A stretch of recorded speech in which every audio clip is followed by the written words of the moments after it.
Remember the big Texas freeze and the cold, deadly blackout many of us endured as our fragile and dangerously unprepared power grid buckled under the chill of a polar vortex?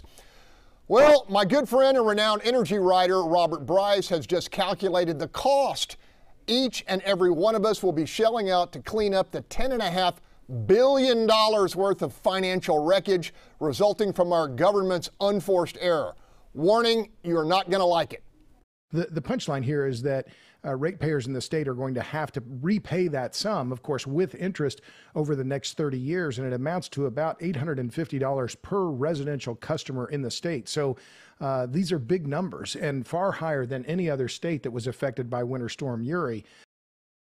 Clearly, Governor Abbott and our legislature quietly approved this pass-along expense. So, panel, I'm labeling this extra cost we must all shoulder the grid tax. And sadly, we get nothing new in return for our hard-earned dollars.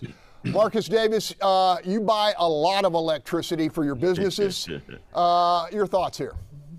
My thoughts are related to the last topic, which is, whether or not the issues you brought up were enough to sway the poll. And I heard my colleagues say that we vote with our pocketbooks. Apparently not, right? Because we have been swindled by the state of Texas, and we are completely complicit in going back and putting the person who put a damper in our pocketbook back into office. So we don't vote with our pocketbooks. We vote with this BS partisan stuff, and we make excuses about, why it's okay for us to pay this tax and why it was okay for us to freeze our ass off. And mark my words, why it's going to be okay for us to be swimming again, because there is a flood coming, and I don't believe that we're prepared.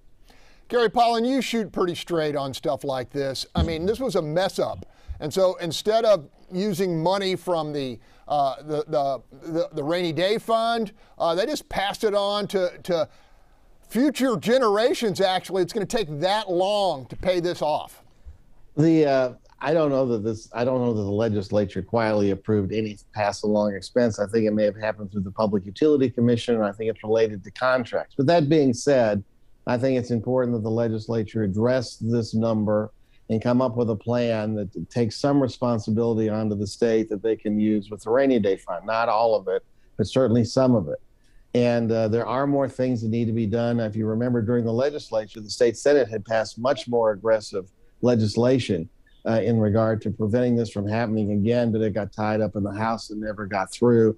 I understand they'll be addressing this again this session, which I think they need to do, because we need to be having energy from all sources, solar, wind, and fossil fuels, so this never happens again.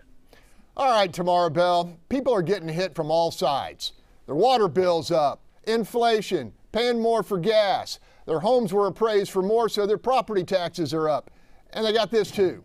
Thoughts? From the only accountant on the panel. First thing I want to say is this.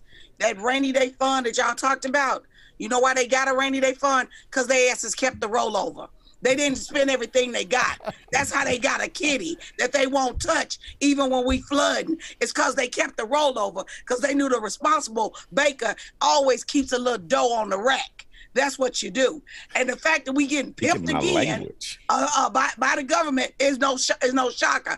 I don't care if it was the board, the election. I don't care. Didn't nobody even know what the hell ERCOT stood for till our asses was freezing. So I'm telling you, once again, we getting pimped. All right, Holly, just a quick thought. Oh, goodness. Quick thought. So, yes, I agree with the previous speakers that the state should step in more, but we also ought to keep in mind that ratepayers are also paying what will amount to about $13 billion to create transmission lines for wind energy that is not reliant and not deliverable. So that's adding to your bill as well. And we ought to take a look at this portfolio that is increasing the number of or the percentage of solar and wind power that we're not ready to use yet.